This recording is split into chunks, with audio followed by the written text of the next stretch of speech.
All right, beautiful children, this is chapter 17 of Charlotte's Web, and they had just put Wilbur into the truck in his pen, and the families are all going to the fair, and this chapter is called Uncle.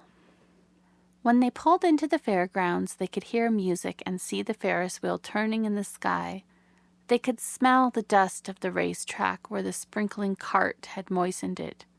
And they could smell hamburgers frying and see balloons aloft. They could hear sheep blatting in their pens. An enormous voice over the loudspeaker said, "Attention, please. Will the owner of the Pontiac car license number H2439 please move your car away from the fireworks shed?"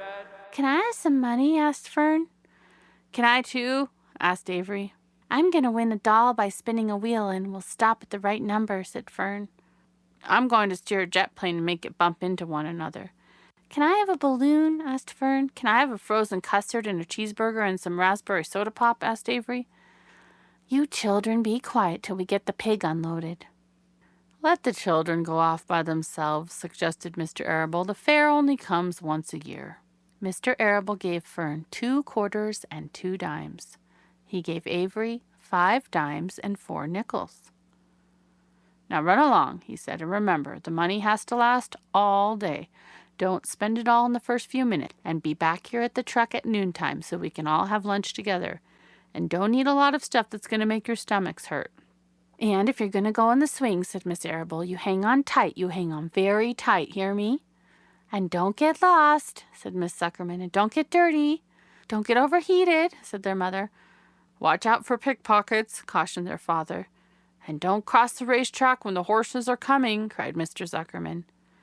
The children grabbed each other by the hand and danced off in the direction of the merry-go-round, toward the wonderful music and the wonderful adventure, and the wonderful excitement into the wonderful midway, where there would be no parents to guard them and guide them, and where they could be happy and free and do as they pleased.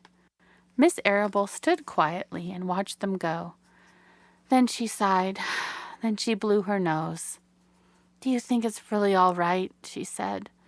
"Well, they got to grow up sometime," said Mr. Arable, "and the fair is a good place to start, I guess." While Wilbur was being unloaded and taken out of his crate and into his new pig pen, crowds gathered to watch. They stared at the sign, "Zuckerman's Famous Pig." Wilbur stared back and tried to look extra good. He was pleased with his new home. The pen was grassy, and it was shaded from the sun by a shed roof. Charlotte, watching her chance, scrambled out of the crate and climbed a post to the underside of the roof. Nobody noticed her. Templeton, not wishing to come out in broad daylight, stayed quietly under the straw at the bottom of the crate. Mr. Zuckerman poured some skim milk into Wilbur's trough, pitched clean straw into his pen, and then he and Miss Zuckerman and the Arables walked away toward the cattle barn to look at the purebred cows and to see the sights. Mr. Zuckerman particularly wanted to look at tractors, and Miss Zuckerman wanted to see a deep freeze. Lurvy wandered off by himself, hoping to meet friends and have some fun on the midway. As soon as the people were gone, Charlotte spoke to Wilbur. "It's a good thing you can't see what I see," she said. "What do you see?" asked Wilbur. "There's a pig in the next pen, and he's enormous. I'm afraid he's much bigger than you are." "Maybe he's older than I am, and has had more time to grow," suggested Wilbur. Tears began to come to his eyes. "I'll drop down and have a closer look," Charlotte said. Then she crawled along a beam till she was directly over the next pen. She let herself down on a dragline until she hung in the air just in front of the big pig's snout. "May I have your name?" she asked politely. The pig stared at her. "No name," he said in a big, hearty voice. "Just call me Uncle." "Very well, Uncle," replied Charlotte. "What is the date of your birth? Are you a spring pig?"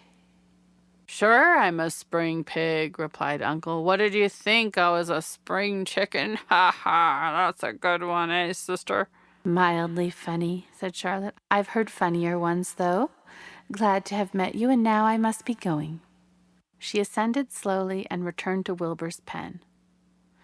He claims he's a spring pig, reported Charlotte, and perhaps he is.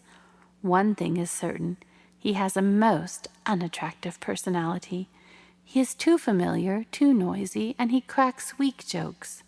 Also, he's not anywhere near as clean as you are, nor as pleasant. I took quite a dislike to him in our brief interview. He's going to be a hard pig to beat, though, Wilbur, on account of his size and weight. But with me helping you, it can be done. When are you going to spin a web? Asked Wilbur. This afternoon, late, if I'm not too tired, said Charlotte. The least thing tires me these days. I don't seem to have the energy I once had. My age, I guess. Wilbur looked at his friend. She looked rather swollen, and she seemed listless. I'm awfully sorry to hear that you're feeling poorly, Charlotte, he said. Perhaps if you spin a web and catch a couple of flies, you'll feel better. Perhaps, she said wearily, but I feel like the end of a long day.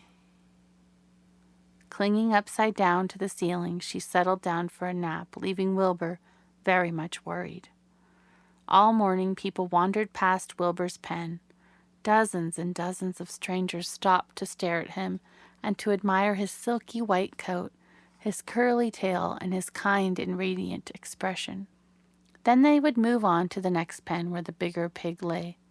Wilbur heard several people make favorable remarks about Uncle's great size. He couldn't help overhearing these remarks, and he couldn't help worrying. And now, was Charlotte not feeling well? He thought, oh dear. All morning, Templeton sat quietly under the straw. The day grew fiercely hot. At noon, the Zuckermans and the Arables returned to the pig pen. Then, a few minutes later, Fern and Avery showed up. Fern had a monkey doll in her arms and was eating Cracker Jacks. Avery had a balloon tied to his ear and was chewing a candied apple. The children were hot and dirty. Isn't it hot? Said Miss Zuckerman. It's terribly hot, said Miss Arable, fanning herself with the advertisement of a deep freeze. One by one, they climbed into the truck and opened lunch boxes. The sun beat down on everything. Nobody seemed hungry. When are the judges going to decide about Wilbur?